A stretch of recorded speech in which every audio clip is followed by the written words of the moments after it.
Vayamos al otro texto, Roberto. El otro texto que va a caracterizar la crisis es un texto de Ricardo Martínez Sés, que se llama Análisis de la crisis actual en nuestro país. ¿Sí?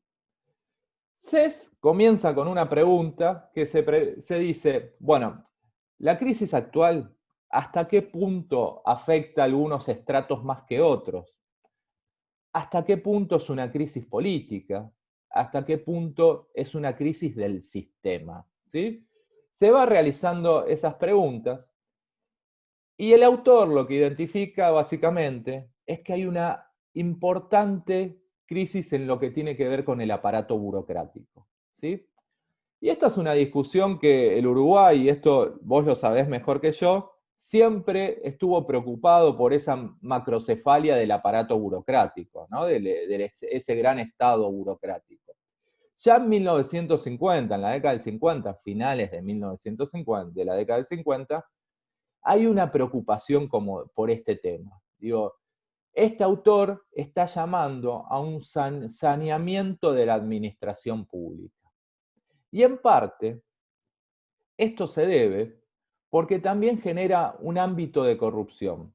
Y los partidos políticos están atravesados por esta cuestión. Pero también el autor señala que el Uruguay está inmerso en ese momento en una crisis de valores. Hay un descreimiento total en las instituciones. Y con esto vuelve también a la idea de que esto se debe en gran parte por un sistema burocrático atrofiado.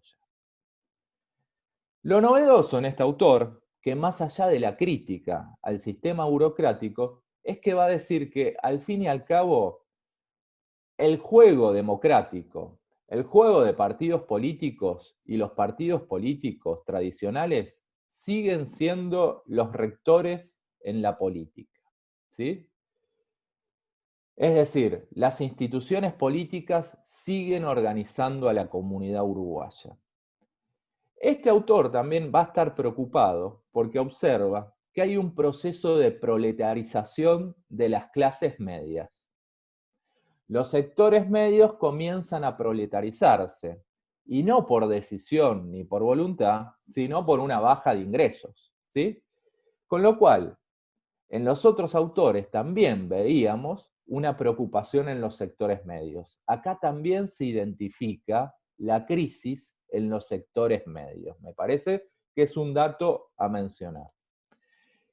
Y otro de los temas que trabaja muy bien el autor es que se vincula un poco al texto de Metol Ferré que trabajamos la semana pasada, es que en esta cuestión de que comenzamos a vivir en el reflejo de los otros.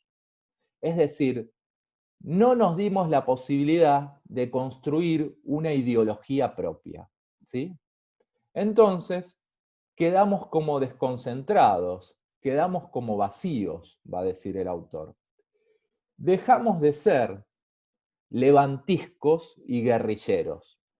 Si te acordás, Roberto, hace unas semanas trabajábamos con Luis Alberto de Herrera sus textos de principios del siglo XX, donde Herrera trataba de reconstruir esa raza charrúa en sus textos.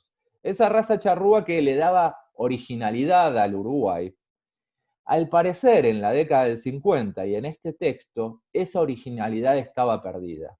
Cuando el autor, cuando Martínez Sés, dice, dejamos de ser levantiscos, dejamos de ser guerrilleros.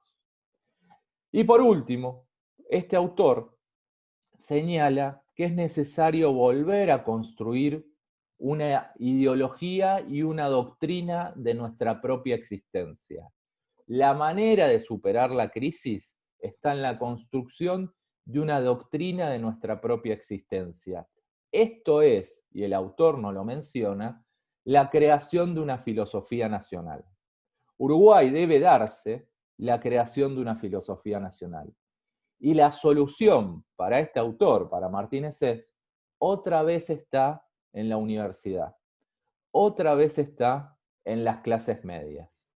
La crisis, si la crisis es señalada en las clases medias, son las clases medias las que deben dar el salto y superar esta crisis.